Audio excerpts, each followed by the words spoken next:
Welcome to another episode of Unfiltered. It is the week before Halloween. Can you believe it? We are almost through with the year. And again, I don't know where the time went. If I didn't mention last week, I got my new glasses. That's right. And yesterday I had my last appointment over in Manchester with the Medical Eye Center, my retina specialist guy, Dr.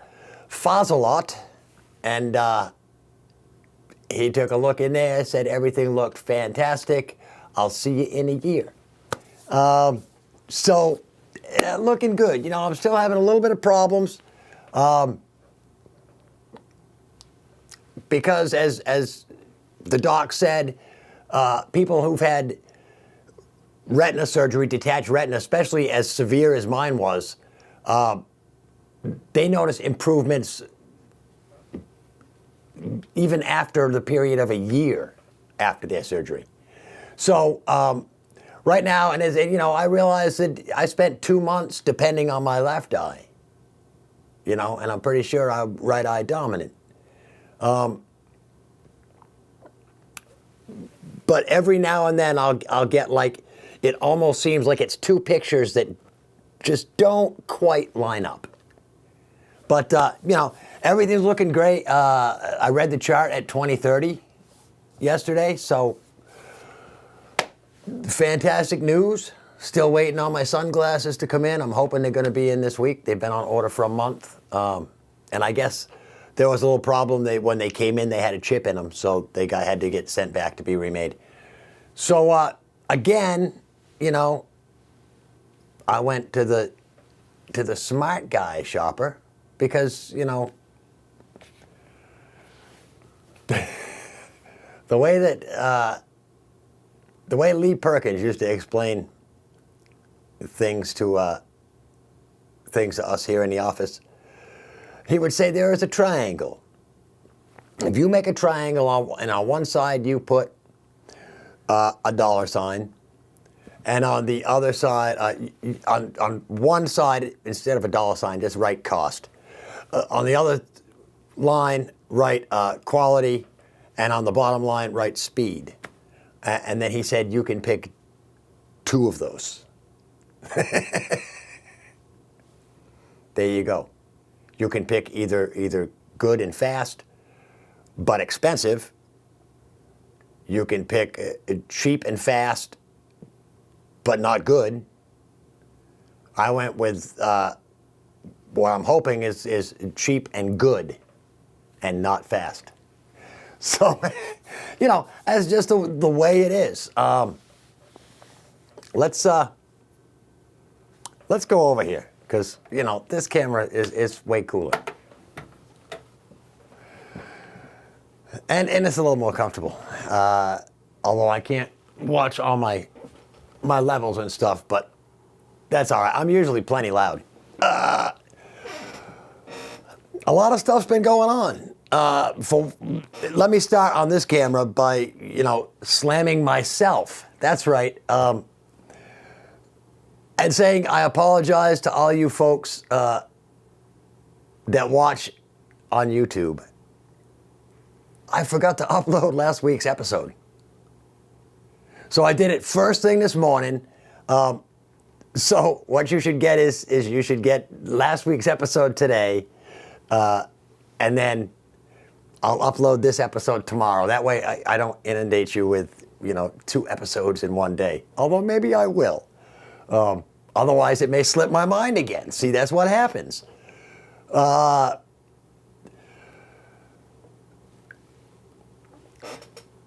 If you do not think that you're an addict, put your phone down for a month.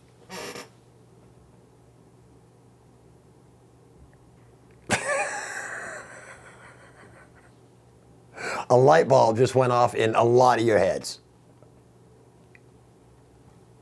Yeah. It's not your fault, though.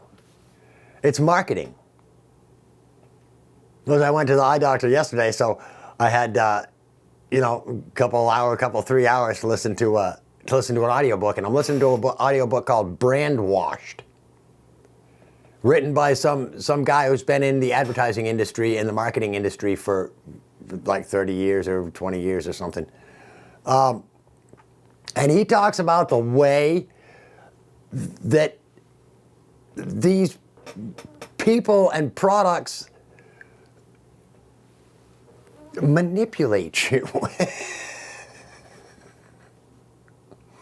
Because these people know that, number one, you've got fear. They can scare you into stuff. Number two, they can guilt you into stuff. For instance, one of the examples he uses for the fear and the guilt is life insurance commercials. Commercials are planned. And they are researched to tug at just the right strings to pull out just the emotions that they need to pull out of you for you to break down and go, geez, yeah, I want to make sure my family's taken care of after I die. What are they going to do? So I'll buy life insurance. So they just sold you life insurance. They do the same thing with everything. Let's look at the cosmetic and makeup line, cosmetic and personal hygiene stuff. If you use this toothpaste, you'll have better teeth than if you use this toothpaste. And you'll have a brighter smile and people will like you more if you use this. So we go, oh, well, yeah, everybody wants to be liked more.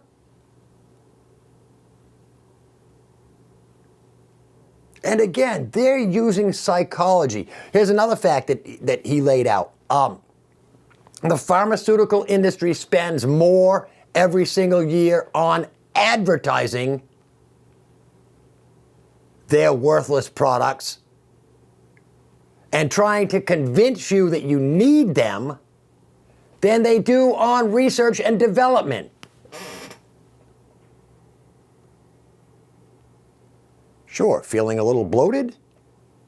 God, we can't have that! Better take a friggin' pill!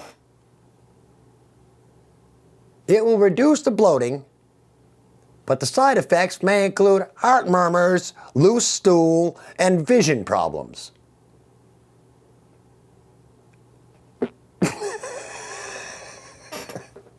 Guess what? I'd rather be bloated. These people are selling us products that we don't even need by convincing us that we need them. Axe body spray had one of the biggest and most productive campaigns when it first came out. Why? Because they had done their research. They had polled like thousands and thousands of guys and asked them very intimate, personal questions, such as what's your favorite fantasy? What's your, all these different stuff. How many times a day do you think about sex? Hint, the average male thinks about sex 36 times a day. That was what they found out in their research.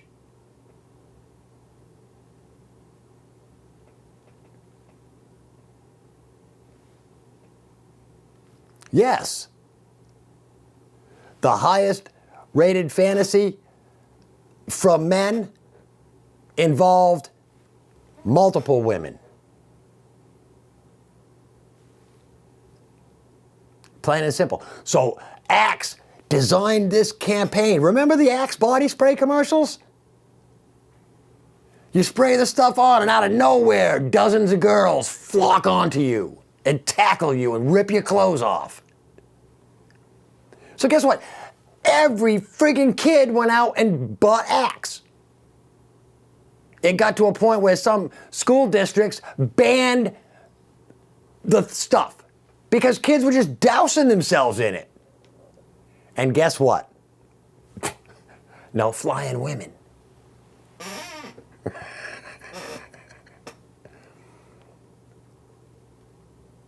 But the people that make Axe made a fortune.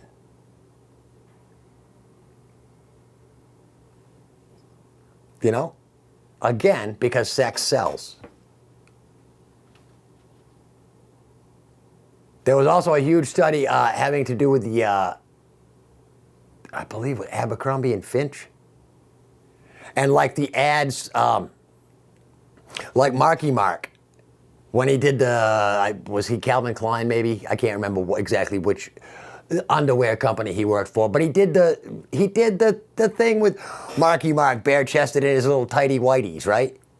To sell men's underwear.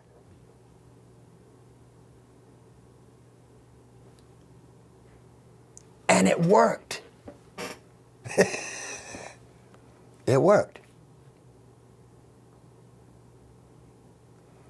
And it has something to do with, again, deep-seated in our brains, subconsciously, homoerotic kind of stuff going on in there. You know, and that's what these companies are using.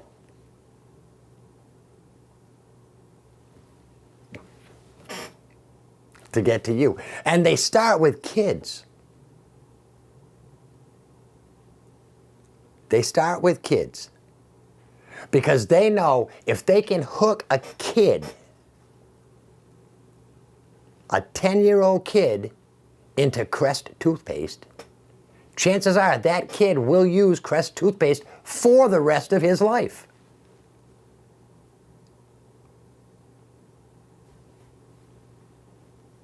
He also mentions the fact that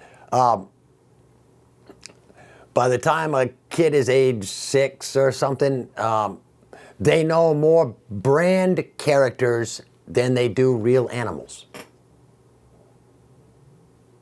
For instance, the Honey Nut Cheerio bee, right? Yeah. It's a great, I mean, they are using your mind against you by forcing you into thinking the way that they want you to think. Here's another little thing. You know, he was talking about our perceptions of freshness, right? And you buy a jar of gravy, right? Or you buy a jar of anything, a jar of peaches, or a jar of applesauce, and you open the top, right? And you hear that little pop. That sound was specifically designed in a sound laboratory, and caps were made to a specification where they will make that sound. And it has something to do with just hearing that little thing when you open the can. It signifies your brain that, ooh, this is fresh. Yeah. Meanwhile, that jar of applesauce that you picked up at the you know, your little average grocery store has probably been in that jar for 8 to 10 months before it got to the store. Ah, fresh applesauce. Nice, right? That's little things that these people do to suck you in, to get you to buy their products. Another great invention was the assemble it yourself meal that he talks about. You know, people are are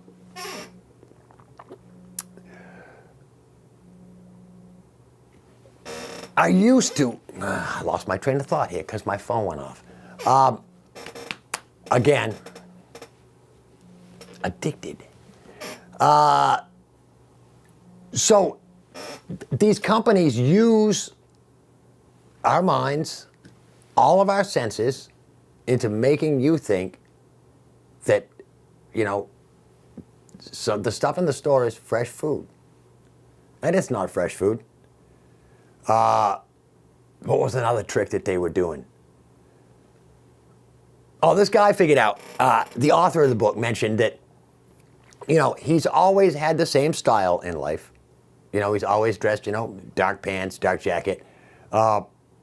He always ate, basically the same stuff. But he said he always loved colorful art, and he could never figure out why he loved colorful art when his basic life was basically monotone. And then one day he realized that the colors in the art in his house were bright yellows, bright reds, bright greens, bright blues, whites, and blacks. The 6 basic colors of Legos. He grew up in Denmark. So Lego, as a child, was one of the first brands that was ever introduced to him. And that he ever knew was Legos. So fast forward, whatever, 20, 30, 40 years, and that branding, that manipulation sticks with you for all these years. It's weird. Not so much a rant, but I thought it was a very interesting book. I also saw a TV show on, I think it was Nat Geo this weekend, called America Before Columbus. Yes, there was an America here, and I believe, if I can remember right, it said 11 million people lived on this continent before Columbus came. And they managed the land superbly. Europeans came over here. One of the main reasons Europeans came over here was because they had already sucked every resource out of Europe that they could. They had completely deforested the land and left Europe basically a wasteland for house building and factories and shipbuilding and all that stuff that they used wood for back in the 1300s and 1400s. Columbus came over here, and not only did they bring, horses. Before the 1400s, there were no horses in America. There weren't. Those came from Europeans. Pigs came from Europeans. Chickens came from Europeans. Yeah. And then we wiped out all this land and failed to manage it the way the natives did. All right. And on top of bringing, all of that stuff over, the Europeans also brought diseases that the native people couldn't handle. And I'm not sure exactly when, medicine started, the fact that, especially pills and things like that, because that's what's screwing up evolution. is medication. The pharmaceutical industry has taken evolution and smashed the hell out of it with a hammer. Evolution has been changed by man. Wow! Did he just say that? Yes, he did just say that. Just like the climate is being changed by man, evolution has been changed by man.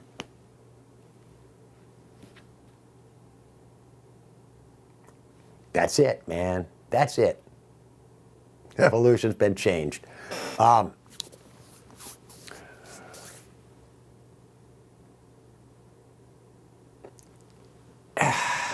If you are fleeing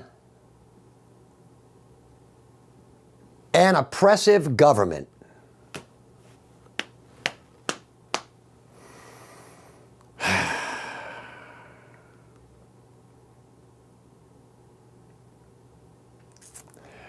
number one, why didn't you try to change your government? Why didn't you turn your fight or flight response to fight for your country? Number two, if you are fleeing an oppressive government, why are you carrying their flag?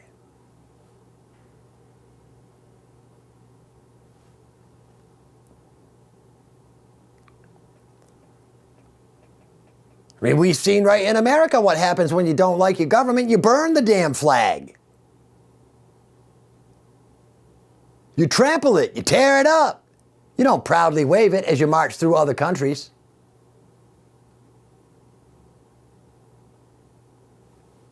No.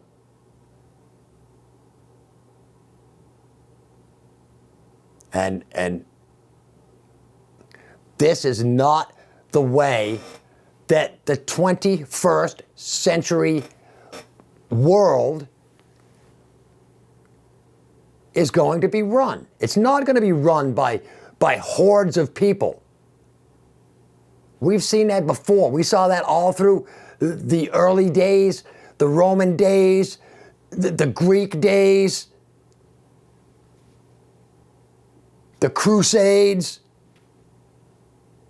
We've seen it all. Well, we haven't seen it all, but I mean, this world has seen it all.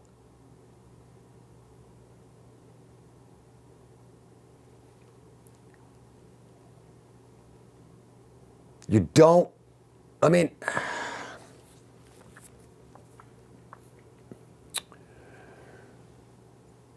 where's the United Nations? Number one. Where's the United Nations? Where's the ACLU? Where's the humanitarian councils? Where are all these people around the world when these people in Honduras need them?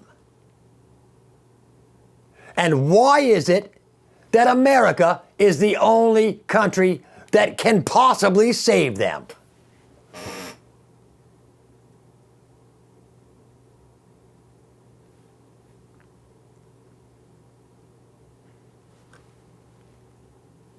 Those 5,000 Hondurans could have just as easily jumped on a boat and went to someplace in Africa, went to someplace in Europe. Just as easily. Why didn't they? Because those other countries aren't any better than theirs.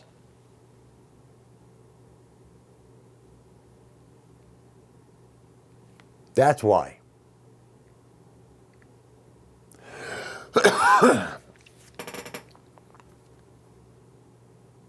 I asked somebody, it's funny, a hardcore Democrat guy, I said, you know, all these people that said if Trump was elected, they were going to leave the country and go to Canada. yet none of them left. And you know what his answer was? His answer was, you just can't go and walk into another country. There you go. There you go. As Americans, the freest people in the world, we can't just walk into another country. But we think that other people should just be able to come into our country.